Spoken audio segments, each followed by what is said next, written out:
Hello students, आज इस video में हम चैप्टर 4 सरल समीकरण प्रश्नावली 4.1 से फर्स्ट क्वेश्चन सोल्व करेंगे। और अगर आपने मेरे चैनल को सब्सक्राइब नहीं किया है तो कर लीजिए। क्वेश्चन नंबर 1 देखिए, निम्नलिखित सारणी के अंतिम स्तंभ को पूरा कीजिए। तो इस क्वेश्चन में हमें ये सारणी दी गई है, हमने इसका ये जो अंतिम स्तंभ है इसे पूरा करना है। तो देखिए, जो पहला स्तंभ है वहाँ तो क्रम संख्या लिखी है, दूसरे स्तंभ में हमें ये समीकरण दिए गए हैं, तीसरे स्तंभ में चर का मान दिया गया है और यहाँ पर हमें बताना है कि समीकरण संतुष्ट होता है या नहीं। अगर समीकरण संतुष्ट होता है तो हाँ लिखना है और अगर नहीं होता है तो नहीं लिखना है। तो देखिए, फर्स्ट क्वेश्चन क्या है, x प्लस 3 बराबर 0। पहला समीकरण दिया गया x प्लस 3 बराबर 0 और चर का मान है x बराबर 3। यहाँ पे चर क्या है, x। तो हमें यहाँ पर x का मान जो है 3 रखना है और ये देखना है कि ये जो बायां पक्ष है वो दाएं पक्ष के बराबर आता है। मतलब जब मैं x का मान 3 रख रही हूँ तो क्या वो 0 आता है। तो अगर बायां पक्ष दाएं पक्ष के बराबर आ गया तो इसका मतलब समीकरण संतुष्ट होता है, तो हम यहाँ हाँ लिख देंगे। और अगर बायां पक्ष दाएं पक्ष के बराबर नहीं आया तो हम यहाँ पर क्या लिख देंगे, नहीं, कि समीकरण संतुष्ट नहीं हो रहा। तो देखिए, x जमा 3 ये क्या है, बायां पक्ष। अब इसमें हम x का मान रखेंगे 3, मतलब x की जगह हम क्या रखेंगे यहाँ पे 3। तो x की जगह 3 फिर जमा 3। अब इन्हें जोड़ेंगे तो 3 और 3 को जोड़ेंगे तो क्या आ रहा है, 6 आ रहा है। और दायां पक्ष क्या है, 0। तो बायां पक्ष दाएं पक्ष के बराबर नहीं आ रहा, तो हम क्या लिखेंगे कि जो बायां पक्ष है वो बराबर नहीं है। बराबर नहीं के लिए हम क्या करते हैं, बराबर का निशान लगा के उसे काट देंगे। तो ये बराबर नहीं है 0 के, मतलब बायां पक्ष दाएं पक्ष के बराबर नहीं आया, तो इसका मतलब समीकरण संतुष्ट नहीं है। तो हम यहाँ क्या लिख देंगे, नहीं। ठीक है, अब नेक्स्ट देखिए, सेकंड पार्ट है x जमा 3 बराबर 0। अब हमें ये समीकरण दिया गया है और चर का मान क्या दिया गया है, x बराबर 0, मतलब x का मान हमें 0 दिया गया है। तो अब हम x जमा 3 यहाँ पे x की जगह क्या रख लेंगे, 0 रखेंगे। तो बायां पक्ष क्या है, x जमा 3। इसमें हम x का मान क्या रखेंगे, 0, मतलब x की जगह 0 लिख देंगे, जमा 3। इन्हें जोड़ेंगे तो क्या आ रहा है, 0 में 3 जोड़ेंगे क्या आएगा, 3 आएगा। अब देखिए, ये 3 आ रहा है और दायां पक्ष क्या है, 0। तो ये बराबर नहीं आ रहा 0 के, बायां पक्ष दाएं पक्ष के बराबर नहीं है, तो इसका मतलब ये समीकरण संतुष्ट नहीं होता। तो यहाँ क्या लिख देंगे हम, नहीं। नेक्स्ट देखिए, थर्ड पार्ट। अब इसमें समीकरण दिया गया है x जमा 3 बराबर 0। तो हम बाएं पक्ष में x का मान रखेंगे, x जमा 3 बराबर, x का मान क्या दिया है, -3। तो x की जगह -3 रखेंगे प्लस 3। 3 में से 3 गए 0। अब देखिए, ये जो बायां पक्ष है 0 आया है और यहाँ पे दायां पक्ष क्या है, वो भी 0 है। तो ये जो 0 आया है ये बराबर है दाएं पक्ष के, मतलब 0 के। तो इसका मतलब समीकरण क्या हो रहा है, संतुष्ट हो रहा है। तो हम यहाँ पे क्या लिख देंगे, हाँ, कि समीकरण संतुष्ट होता है। तो हमने यहाँ हाँ लिख दिया। ठीक है, नेक्स्ट फोर्थ पार्ट देखिए। फोर्थ पार्ट में समीकरण है x माइनस 7 बराबर 1। तो अब इसमें भी हम बायां पक्ष लेंगे और इसमें x का मान रखेंगे कि वो दाएं पक्ष के बराबर आता है या नहीं। तो हमने लिया बायां पक्ष x माइनस 7 बराबर, अब इसमें x का मान क्या रखना है, हमने 7 रखना है। तो x की जगह 7 रख देंगे, फिर ये -7, 7 में से 7 गए 0 और दायां पक्ष क्या है, 1। तो ये जो 0 है ये बराबर नहीं है 1 के, बायां पक्ष दाएं पक्ष के बराबर नहीं आया, तो इसका मतलब समीकरण संतुष्ट नहीं होता। हम यहाँ क्या रख देंगे, नहीं लिख देंगे। अब नेक्स्ट फिफ्थ पार्ट देखिए, x माइनस 7 बराबर 1। अब ये समीकरण दिया और x का मान क्या दिया है, 8।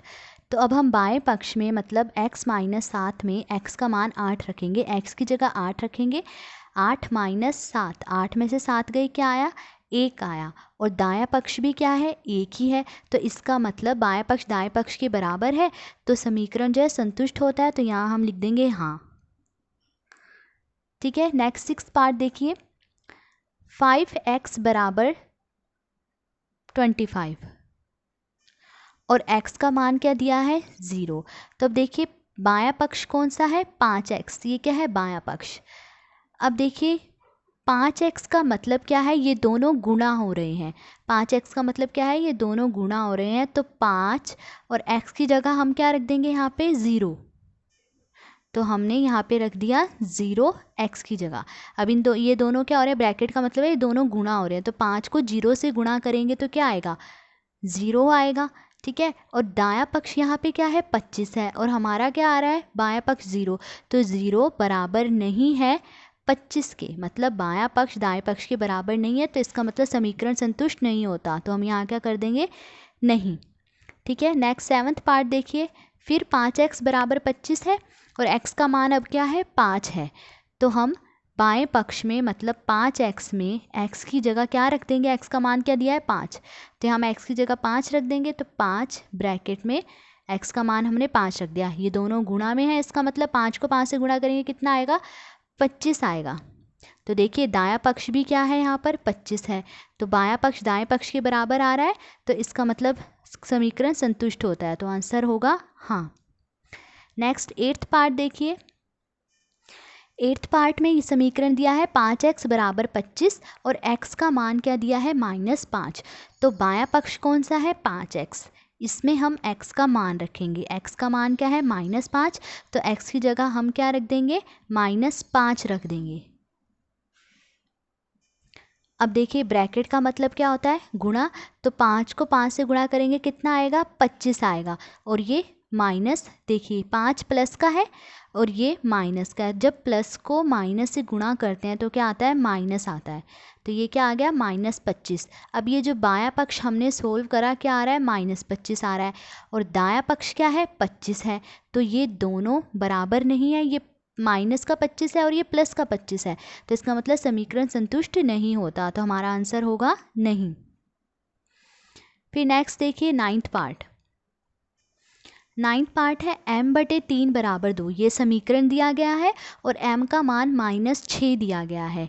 ठीक है, तो हम बायां पक्ष क्या है, m/3, इसमें हम m का मान रख लेंगे, मतलब m का मान क्या है, -6, m की जगह -6 रख देंगे, तो -6/3।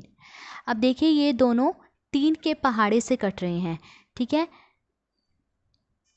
हमें वो पहाड़ा देखना होता है जिससे ये दोनों कट जाएं, तो ये दोनों 3 के पहाड़े से कट रहे हैं, 3 एकम 3, 3 दूनी 6, तो बराबर 2, और ये माइनस का निशान, तो बाएं पक्ष को सोल्व करके क्या आ रहा है, -2 आ रहा है, और दायां पक्ष तो क्या है, प्लस का 2 है, तो ये दोनों बराबर नहीं आ रहे, बायां पक्ष दाएं पक्ष के बराबर नहीं आ रहा, तो समीकरण संतुष्ट नहीं होता, तो यहाँ क्या होगा आंसर, नहीं। नेक्स्ट 10th पार्ट देखिए, m/3 बराबर 2, ये समीकरण दिया गया है और m का मान 0 दिया गया है, तो बायां पक्ष क्या है, m/3, इसमें हम m का मान जो 0 है वो रख देंगे, मतलब m की जगह 0 रखेंगे, तब देखिए m की जगह हम 0 रखेंगे, तो 0/3। अब देखिए 0/3 का मतलब, बटे का मतलब क्या है कि 0 को हम 3 से भाग देंगे, तो 0 को किसी भी संख्या से भाग देते हैं तो आंसर क्या आता है, 0, तो यहाँ भी आंसर क्या आएगा, 0। ठीक है, अब देखिए बाएं पक्ष को सोल्व करके क्या आ रहा है, 0, और दायां पक्ष क्या है, 2, तो 0 बराबर नहीं है 2 के, मतलब बायां पक्ष दाएं पक्ष के बराबर नहीं आ रहा, तो इसका मतलब समीकरण संतुष्ट नहीं होता, तो हम यहाँ लिख देंगे नहीं। नेक्स्ट 11th पार्ट देखिए, 11th पार्ट है m/3 बराबर 2, ये समीकरण दिया गया है और m बराबर 6, m का मान क्या दिया गया है, 6, तो बायां पक्ष कौन सा है, m/3, इसमें हम m का मान रखेंगे, m का मान क्या है, 6, तो m की जगह हम क्या रख देंगे, 6 रख देंगे, और बटे में क्या है, 3। अब ये दोनों किसके पहाड़े से कट रहे हैं, 3 के पहाड़े से, 3 एकम 3, 3 दूनी 6, तो आंसर क्या आ गया, 2, तो बायां पक्ष सोल्व करके क्या आया, 2, और दायां पक्ष भी क्या है, 2, तो इसका मतलब बायां पक्ष दाएं पक्ष के बराबर है, तो समीकरण संतुष्ट होता है, तो हम यहाँ क्या लिख देंगे, हाँ। तो ये था क्वेश्चन नंबर 1। आज इस वीडियो में हमने क्वेश्चन नंबर 1 सोल्व करा। अगर आपको वीडियो अच्छी लगी हो तो please like, share and subscribe. Thank you.